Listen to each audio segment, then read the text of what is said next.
So we are going to take a deep dive with Struder into stained glass. I'm Ivory from Ivory Art. I have a background as a glass artist, so this use for stained glass with Struder is really exciting to me. Now there are two different kind of discoveries that we've made. The first is that we've discovered that using clear plastic with Struder, you can easily make a textured glass look similar to what you would expect for stained glass. The second innovation is we realized that alcohol ink markers worked really well with these plastics. You don't have to worry about sourcing every single color of filament that you want to use in your piece. You can fill in everything with clear filament and then tint it exactly the way you want it. This is an art form, and there is skill involved. Having patience and a steady hand helps a lot. And, like any art form, it takes practice to start getting results that you're proud of. So here's the list of methods we're going to walk you through. Some you can use only with Struder, others involve a 3D printer, and one requires a laser cutter. So hopefully you have access to a makerspace to play with all of these methods. 1. Using the Struder on a handheld on a release surface. Here you're just drawing black lines on the paper, and then you use the clear filament to fill the transparent cells by hand. When the piece cools down, you can remove it from that surface that you drew it on. It has the lowest requirements for other tools. You don't need a laser cutter, you don't need a 3D printer. You just need the Struder, and inevitably you're going to have some spots that you missed. So when you hold it up to the light, those spots will become obvious. Now, as you do this filling in, it is good to kind of go slow and let the plastic flow. If you move too fast and you kind of whip it up, you can actually catch some air bubbles in the plastic, which makes it look more white than clear, and sometimes you can see those effects. Number 2.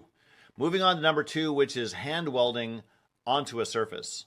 This is just like our first method, but now we're working on top of something that the plastic will stick to permanently. So we're not making a tracing, we are working directly on the surface that the plastic will remain attached to afterwards. You can use PLA plastic on acrylic, it will weld itself to acrylic, or you can use PETG on PET sheet. Number 3 is 3D printed frames that are filled in by hand. Now for this one you need access to a 3D printer, but it's an amazing way to get some very, very cool results. At the moment though, you'd also need to know CAD and be able to do a little bit of 3D modeling. I like to model the brake lines really thin and have a chamfer so that when you're filling it in, you can get into the corner. If these dividing black lines were a little thicker, it would be harder to get into the corner with the clear nozzles. Now these things print very quick. Sometimes it only takes a few minutes to do the black part. 4 is 2-color 3D printed. In this method, we're going to do both the black and the clear, and then we're going to come back with the Struder to do some texturing to make it look more organic. Now, this has the advantage of our second method in that you don't have to worry about pinholes, and the filling can be done faster because your printer is giving you a base layer. But you do need a more expensive 3D printer. The printing will take longer, and the downside surface will have the texture of your build plate, but you can texture it with a Struder to the extent that you want. Number 5 is 3D printing onto a surface.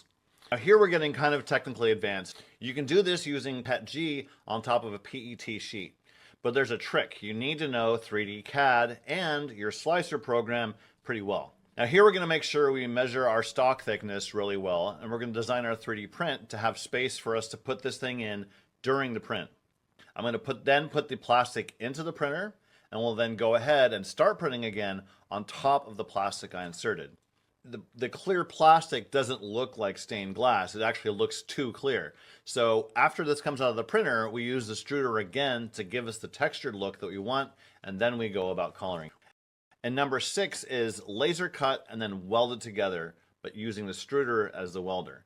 The last one is very much like standard stained glass, where you cut out and fit shapes together, but it's less expensive and a lot safer. How is this compared to working with real glass in terms of time and just the overall experience? I think when it comes to glass, there's little room for mistakes. When it comes to having glass shipped in, you have to get your cuts exactly right with the amount of materials that you have. Half the time I try to get glass brought in, it's broken by the time it gets to me, so I always have to return it. I think getting glass and having glass is a little bit harder and more challenging. as well as when it comes to grinding, say grinding this acrylic, I could just go at it with this. When it comes to grinding with stained glass, I normally have to use a wizard grinder, which involves water, silica dust cleanup.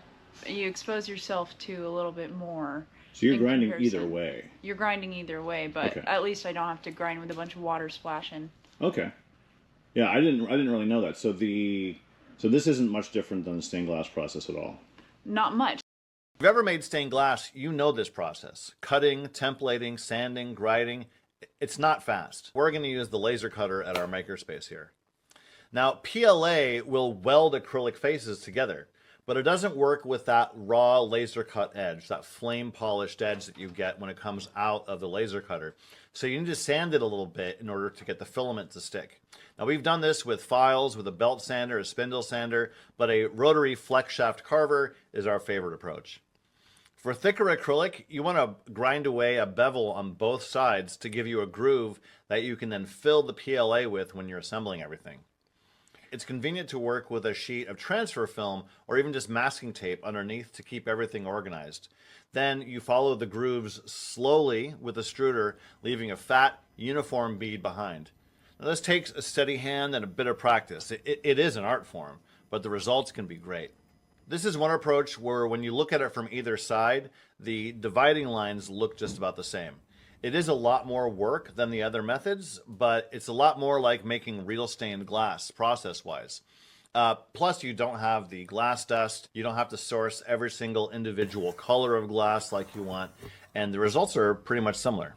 So that is our whirlwind quick tour through all of the various ways that you can make transparent, backlit, stained glass looking art using the Struder.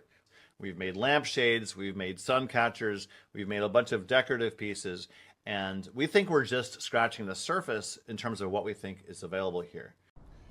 All right, so Ivory, we have spent like 3 weeks playing with different ways of doing stained glass with the Struder. And you've been subjected to a lot of different methods. Absolutely. So let's review our. So here's the first one. Oh yeah. Well, I like this one because I could just draw it up and do it. It was the first opportunity I had to make it, and I think it kind of struck my excitement for starting this process. And you know, as you can see, doing the line work is hard. You need a steady hand. We had many that did not look this good. Yeah, absolutely.